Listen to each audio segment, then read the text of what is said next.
Ja sam Zlatko Horvat, igrač PPD Zagreba i večerašnji sam gost sportske emisije. Legendarni hrvatski rukometaš i dugogodišnji kapetan Zagrebaša i dalje nas oduševljava sjajnim potezima. No jeste li se ikada upitali kakav je izvan rukometnih parketa? Zna li dobro ispeći ćevape? Kako to da je cijelu sportsku karijeru odlučio provesti u Zagrebu i zašto baš na nozi ima tetovažu geparda? Odgovore ćete saznati u sportskoj emisiji, a zanimljivo je čuti i prvu Vorijevu asocijaciju na Zlatka Horvata. On nije dobar, on je mali dobar dečko. Nismo se vratili skroz u djetinjstvo, ali jasno, zanimalo nas je kako je i zašto Horvat izabrao baš rukometni put.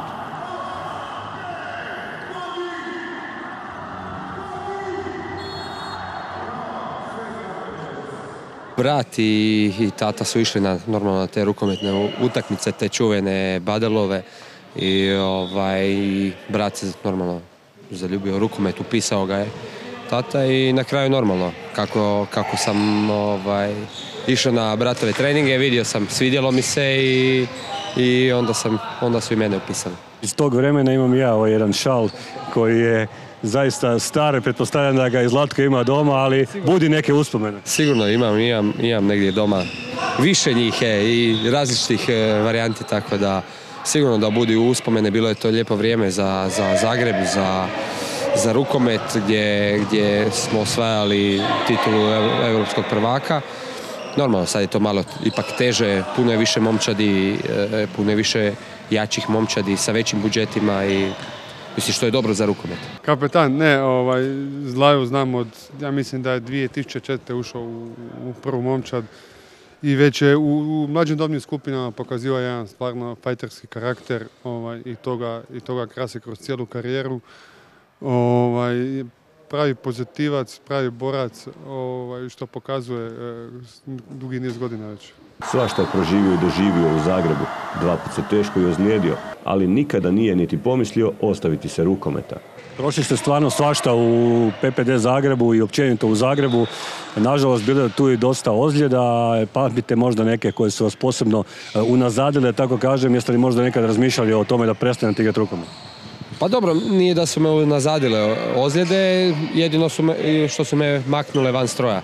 Tih 6-7 mjeseci ili 9, koliko su bile 2 ozljede, ruptura križnih ligamenata, prednjih križnih, desne pa lijeve noge, to se desilo godina za godinom. Ali dobro, opet neke stvari sam naučio iz tog vremena, tako da na neki način ne mogu reći, nije loše da sam se ozlijedio, ali stvarno sam naučio dosta toga o fizionomiji našeg tijela i normalno kako treba čuvati. Šta je sve bitno da ti bude tijelo funkcionalno? Nogometaši pišu, pamte neke golove, pišu i kod rukometaša, to je malo teže, posebno ako se zovete i prezivate Zlatko Horvat, no postoji nekakva evidencija otprilike koliko ste golova zabili u karijeri? Otprilike? Nemam pojma, ne mogu ni otprilike, stvarno, to je, može se da je nekakvih, sad ovisi normalno od sezone do sezone, i sad je i puno veći broj natjecanja, puno veći broj utakmica, pa je i reprezentacija, tako da ne mogu doći nikako, trebalo bi izvaditi. 7-8 golova recimo prosjek po utakmici? Malo manje ipak. Kroz karijeru malo manje. Izazvali smo ga. Može li zabiti sedmerac voditelju?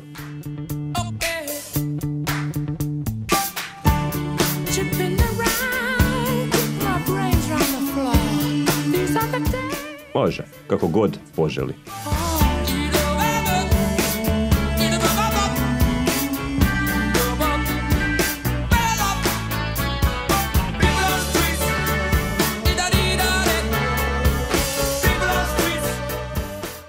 Uslijedio je i drugi Zlajin pokušaj.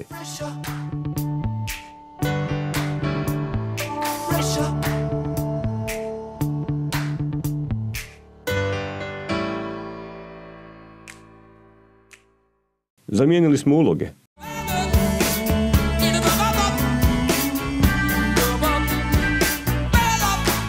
Baš je bio gušt svladati hrvatskog reprezentativca. Je li možda Zlajo imao kvalitete da postane vratar ovako, ga dobro poznate na treningu, ga puno vidite? Pa da, evo brani na našim mojim igricama kad igramo gol slabijom rukom, recimo, imate neke kvalitete, ali možda je malo mali. S jednim golmanom je Horvat kroz karijeru vodio prave bitke. Radi se o slavnom Francuzu Thierryu Omieru.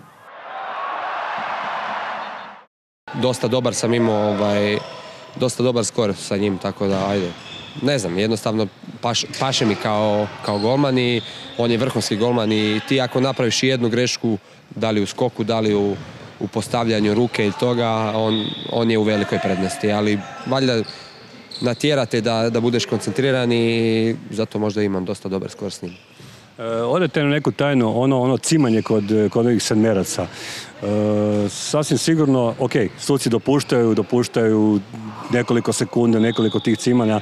Koliko puta vam se dogodilo u životu da sam uzeli možda suci loptu jer ste predugo čekali sa izvođenjem sedmerca? Pa, mislim da u seniorskoj nijedno, nikad mi nisu to napravili, tako da, bar koliko se ja sjećam, možda jesu, ali mislim da ne. Vratili smo se malo golmanu Zagreba i pitali ga kakav je Zlatko Horvat izvan terena. Pa, šaljiv, uvijek spreman za foru, uvijek je za ekipu, za društvo, sigurno pravi kapetan na terenu i van njega. Jeste možda prijatelji izvan terena?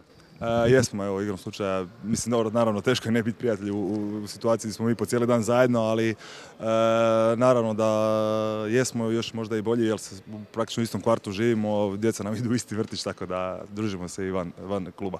Zašto Zlajo, odnosno ne zašto, nego Zlajo je sigurno Zlatko, ali postoji neki možda nadimak kojeg ne smijemo znati? Zlajo me, većinom svi normalno me zovu Zlaja, tako da to je ostalo normalno. Mislim, meni je to sasvim u redu.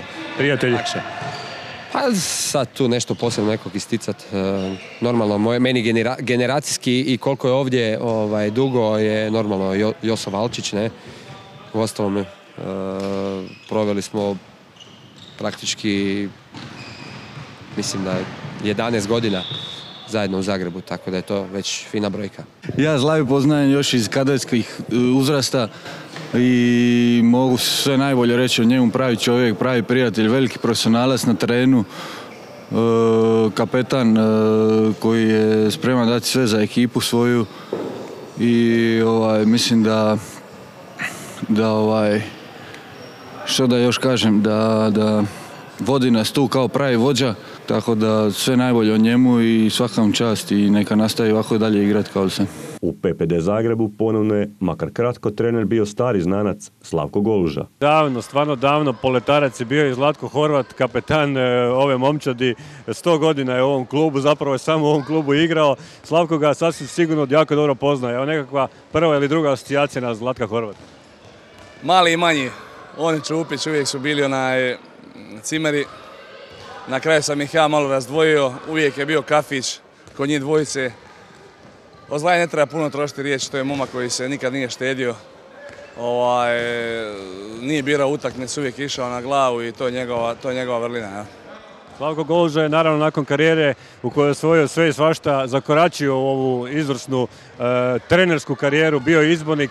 Je li ovako iz vašeg kuta moguće da to tim putem krene i Zlatko Horvat? Ima li te kvalitete? Sad uopće može procijeniti? Pa koliko ja imam informacije, Zlatko je već upisao studij za višeg trenera i da pače drago mi je da uz rukomet se educira. Jel? Prema tome, njegovo dugogodišnje iskustvo igrajući rukomet, igrajući i u klubu i reprezentaciji, sigurno da će mu dobro doći. Međutim, mislim da trebaju krenuti sa mlađim dobnim skupinama, to je ovako moje mišljenje kao što sam ja krenio. Da im se pruži prilika i svaki takav početak sigurno će mu biti težak. Međutim, evo, ja mu se nudim, ja sam na raspolaganju uvijek ako mu neki savjet bude trebao. Vidim i danas da on daje savjete su igračima jako pozitivno, prema tome vidjet ćemo. Nek mu se da prilika, ne samo njemu nego i svima, a na njemu je da se dokaže. Sigurno da mu neće biti lako, nije ovo tako lagan posao, međutim ako ga voli sigurno će biti puno lakše. Hvala puno, Slavko. Hvala vam. Bliži se, neću reći kraj karijere, ali bliži se završna godina, barem ugovora, iduća godina u PPD Zagrebu. Kakvi su planovi? Hoće li se stvarno dogoditi da ćete ostati čitav život u Zagrebu? Pa velika je vjerovatnost, no? Puno veća nego da negdje odem. Normalno, vidjet ćemo da li je, ne ovisi sve o meni, moramo se dogovoriti klub i ja vjerujem da se budemo dogovorili. Je li Zlatko Horvat možda fan tehnološki, znači tehnologije, da li voli imati odlične mobitele, odlične općenito, tako stvari? Pa možda ne toliko mobitele, ali sigurno da volim i tehnološke stvari, to sigurno je. To bilo kog da pitate će reći potvrdno da sam ja tehnofrik. Zlatko Horvat ima i tetovaže ili samo jednu? O čemu se radi? Za sad je samo jedna. Pa ništa, gepard u lovu. Ništa, veliki sam ljubitelj tih velikih mačaka i pošto nisam ni vidio da je neko imao geparda, vidio sam normalno tigar, lav i takvih i pantere, pa eto, htio sam malo geparda, normalno on je još najbrža životinja na svijetu, kopnena normalno. Tako da, jako mi se dopada ovako. Praznovjere, da li ne, postoje li možda nekakvi rituali koje izvodite prije treninga ili prije utakmica? Pa dobro, prije treninga ne treba, ali prije utakmice, pa uvijek ima, uvijek nešto nanovo, nešto staro i tako, ali to je okej, po meni to u redu, možda to znači da se skoncentrira na utakmicu tokom cijelog dana.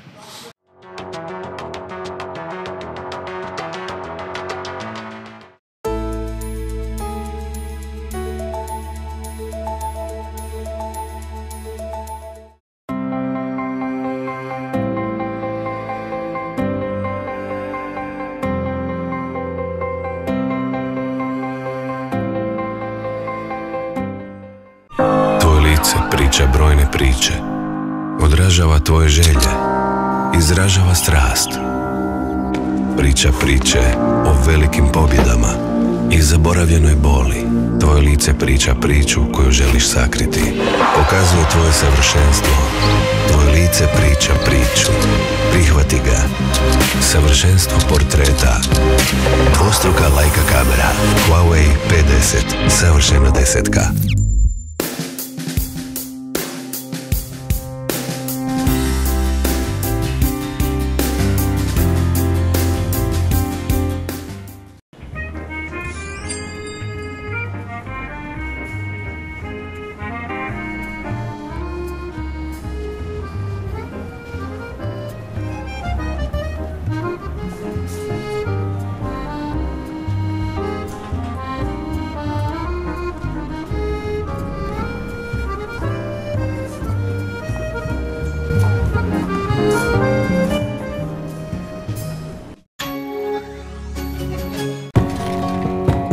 Danas puno mladih odlazi u inozemstvo, a mi želimo da naši proizvodi odlaze u Dublin, Tokio, Pariz, New York. Ali mi želimo ostati u Slavoniji. Sami uzgajamo hranu za svoje životinje, radimo sočne proizvode blagog okusa i nježne teksture.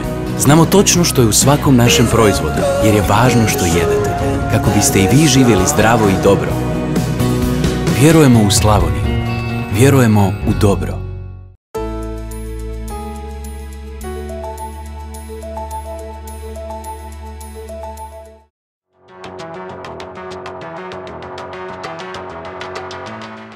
Zlatko Horvat je ogladnio, a kako to i obično radi, odlučio je uzeti stvari u svoje ruke.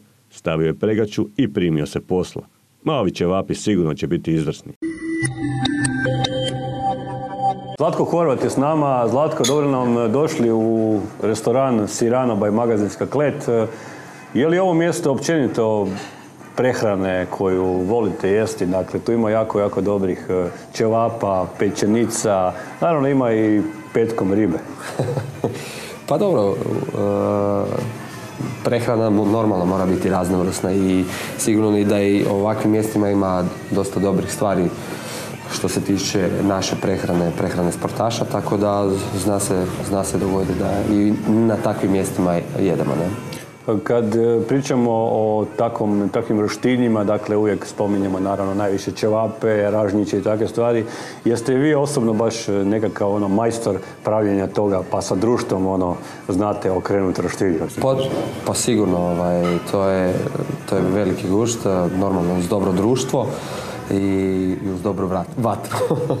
A šta kaže supruga doma, koji su specijaliteti koje ona za vas najviše voli raditi i koje vi njoj onako uzvratite pa znate bolje? Pa dobro, ona ima stvarno dosta toga, tako da sad nešto da ističem nema smisla od tih variva što ih ja isto volim jesti do tjestenina nekakvih ili nešto tako da imam veliki izbor. Normalno ja imam svojih par recepata koje koristim i koje znam uzvratiti, makar je sad ona počela i te stvari uzimati mi. I jako dobro ide, ne? Koje je najdraže jelo Zlatka Horvata? Pa, ovisi. Pa, ne znam. Volim dobro, stvarno dobro varivo koje je bogato, ne znam, sa povrćem, sa svim, normalno da ima i tih nekih okusa mesa, normalno, i to mi je na žlicu stvarno obožavam. I ne znam, od ribe isto, bijele ribe, od tuna, stejka, ne znam, to su stvarno odlične stvari. Pa normalno doćeva, pa i takvih ćeva. I svega ovoga što se nudi u Siranu. Ili po 45 nešto. A preputovali ste sigurno puno svijeta igrajući za klub i reprezentaciju i postoji možda neko, ajmo tako reći, nećemo reći najgore, ali neko jelo koje vas je šokiralo, koje je baš bilo pa šta i to pripremaju? Pa nije, da bar znam šta je to bilo. Problem je, ne znamo ni koje je meso bilo. Bilo je to, znam da smo igrali protiv Dinama u Minsku, Dinamo Minsk, i da smo dobili neko meso, ja ne znam stvarno čega je, šta je to, pravi John cipele, tako da to je recimo bilo mi najgore meso, što kažem, ne znam, ne mogu ni svrstati koje je meso, tako da tu je recimo meni bilo najgore. Što se tiče pića, naravno, postoje oni treneri koji kažu nakon utakmice ili nakon treninga možda jedno pivo. Kakva je tu situacija osobno s vama i kakav je Slavko Goluža po tom pitanju? Pa dobro, to uvijek zna se kad je i vrijeme za takve stvari, normalno, nakon obavljenog posla pa se normalno može popiti piva, ali to normalno sve se radi u dogovoru sa trenerom. Ne možemo reći da ste novopečeni otac, ali imate dvoje djece. Koliko pazite na njihovu prehranu? Znamo da dječja prehrana se naravno puno razlikuje, ali općenito koliko ste tu onako iznad njih pa pazite što jedu? Pa dobro, žena je tu više normalno koja pazi, pošto je i ona i kuha, tako da po meni ona to jako dobro radi oko tih stvari i normalno da paziš da imaju što raznovrsniju, ali mislim stariji jede što i mi, tako da tu normalno da ako je ono što valja, odnosno što treba se spremati za njega, mora biti i za nas dobro, ne? Prostora za nasljednika na rukometnom terenu ima. Što mislite, hoće li to ići u tom smjeru ili još prerano? Pa vidjet ćemo polako, neko žive. Je bi tata bio sretan da budu sportaši djeca? Pa sigurno, pogotovo u momčadskom sportu, zbog druženja i zbog svega normalno i u individualno ima toga. Hvaljujem za sada Zlatko, još ćemo imenom ozdraviti pa ćemo kušati grah da se ne ohladi. Nego šta. Dobar tek. Hvala. Kapetanu Zagreba grah se jako svidio. Zlajo stvarno voli varivo. Naravno i ćevape. Za ovaj tjedan toliko. Zlatko Horvat u međuvremenu je osvojio Hrvatski kup i jasno Hrvatsko prvenstvo. Mi smo u ponedjeljak ponovo s vama, a bit će naša gošća Ivana Habazin, bivša i nadamo se buduća svjetska prvakinja u boksu. Doviđenja.